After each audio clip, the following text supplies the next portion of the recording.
All right, everyone, we're going to talk about running in a race and fighting back against fatigue, because as you get tired, things can really unravel and it can ruin your race. You can train for months or even years for a single race, and when the wheels start to come off, they can come off hard. So how do you fight back against that? That's what I'm going to talk about today and give you guys some research. My name's Steve Gonzer, physical therapist with Run Smart. We're getting ready to launch Need for Speed, which is kind of going to be supported by this article I'm going to show you. But if you're a runner who struggles holding paces, controlling your pace, finishing runs, races strong, you fade off, or you're just a shuffler that wants to get faster, be sure to check out Need for Speed. If you're watching this video, we are very close to either the price increasing or the program closing for this year, so don't miss out. Check out the link in this post. So I'm going to share a research article with you that just came across. It actually was published, it was published today, not today, but this year. I'll get you guys all dizzy while I do this. And it was published inside of the Journal of Sports Medicine, and we're going to go in here. So I'm going to share this screen with you. We're going to talk through this, because what they did in this article is they put runners on a high-intensity run to fatigue. So you get on there, you run until you're tired, and you get really tired. And what they did is they measured what muscles are being fired based off of being fresh legs and tired legs, and then what happened to their stride. So when you get tired, what happens to your stride? And that's what we're going to show here. So first thing they found was that that people tend to run with their lower legs, their calves and their quads, and as they get tired, this goes way up. They get increased fatigue through their lower leg muscles, and they don't really shift to using their glutes or anything like that. So when you're running and you push off in your stride, if you ever have your calves cramp or your legs lock up on you late in the stage in a race or a run, you know what this is about. Your legs get really heavy and dead, and that's what they're seeing here. But the other thing I want to show you, which is really interesting in this article, let me flip this around for you,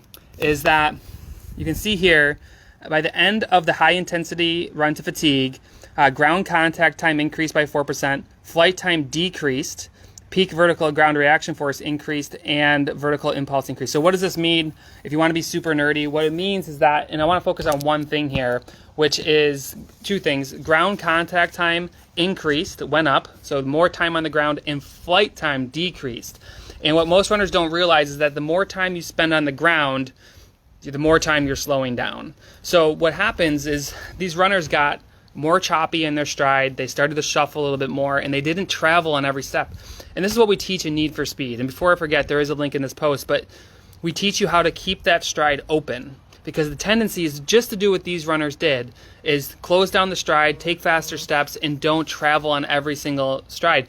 And if you can go and you can learn, there's two things you need to do. First, you need to learn how to rewire the bad habits, because it's very easy to chomp at the ground and just like shuffle your way to the finish line or the end of a run. So you need to learn how do you keep your stride open. The second thing you need to learn is what kind of anatomy do you need. So you need good hip flexibility, you need good hamstring length. These things are key, because you can't keep your stride open if you don't have those. But it's super important, because you spend all this time training to learn how to open your stride. And if you can do this right, you can actually learn to open your stride on a run while running and training without having to do more training. But this research article, Shelly has the shuffle thing going on. You guys can break away from this. Let me share this article again real quick. So in the time to exhaustion, the thing we're focused on, ground contact time increased by 4%, and flight time decreased by 3.2%. So they're shuffling more as you get tired. We've all seen this, and it's supported. If you can keep the stride open, you get to hold on to your pace. And let me say this, you're still tired. It's not like, oh, I learned to open my stride and I feel normal again. No, you're still going to be tired, but you're going to hang on to those paces. So if you struggle late in a race, if you struggle late in a run, if you feel like you're a shuffler, please consider learning to open your stride. You can join us with Need for Speed. Program's closing soon, so be sure to check out the link in the post.